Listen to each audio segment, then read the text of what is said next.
رسول الله صلی الله علیه وسلم فرمایي چې یوه شپه راځي په دې شپو کې، هغه شپه د شب قدر شپه ده، لیلة القدر د عزت او احترام شپه ده. په دې شپه کې الله عز وجل جبرائیل علیه السلام د ملائکو د یو جماعت سره راواستي او د حرم په خانه کعبه باندې یو بیرغ جګ کړي او بیا د شپې دوی روان سي. هر هغه څوک چې په دغه شپه کې په عبادت اخته وي نو د هغه سره وایي سلام کوي او مصافحه ورسره کوي او بیا د هغه څه ځي. کله چې سهار سي ملائکې ټولې را جمع سي، حضرت جبرائیل علیه السلام څخه سوال کوي چې په نن شپه کې الله عز وجل د دې خپلو بندګانو سره څه معامله وکړه؟ نو وایي جبرائیل علیه السلام ورته وایي چې الله عز وجل نور ټولو ته مغفرت وکړي، خو څلور کسان د مغفرته پاته شول. څلور کسان د الله د مغفرته پاته شول، هغوی محروم شول. ملائکې سوال ورته وکړي دا کم کسان دي؟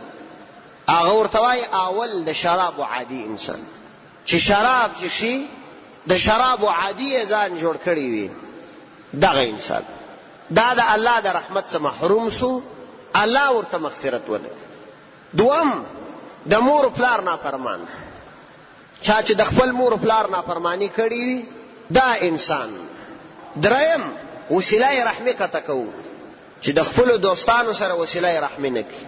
څلورم هغه څوک چې د بل حق خوري، چې د بل حق خوري، دا څلور کسان محروم پاتې. الله عز وجل موږ او تاسو ته دا موقع راکړې او هیڅ ګران کار هم نه. او رسول الله صلی الله علیه وسلم د امت هغه ټوله د خیر او د شر کارونه چې امت د آخرت په بنیاد باندې تاوانی کوي او یا د آخرت پر بنیاد باندې کامیابه کوي، هغه ټوله شأن رسول الله صلی الله علیه وسلم مشتبیان کړي. یو حدیث کې راځي رسول الله صلی الله علیه وسلم فرمایي تر هغه انسان بدنصیبه انسان نشته چې الله عز وجل پر ده باندې د روژې میاشت راولي او بیا هم د مغفرت ونیسي.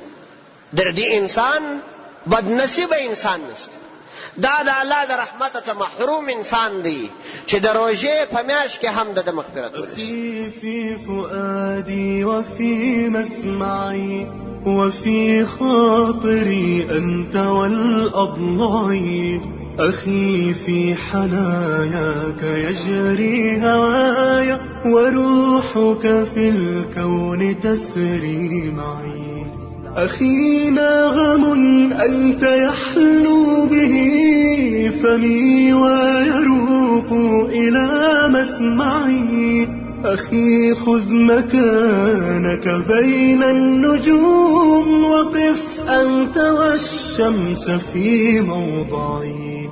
أخي في فؤادي وفي مسمعي وفي خاطري أنت والأضلاع.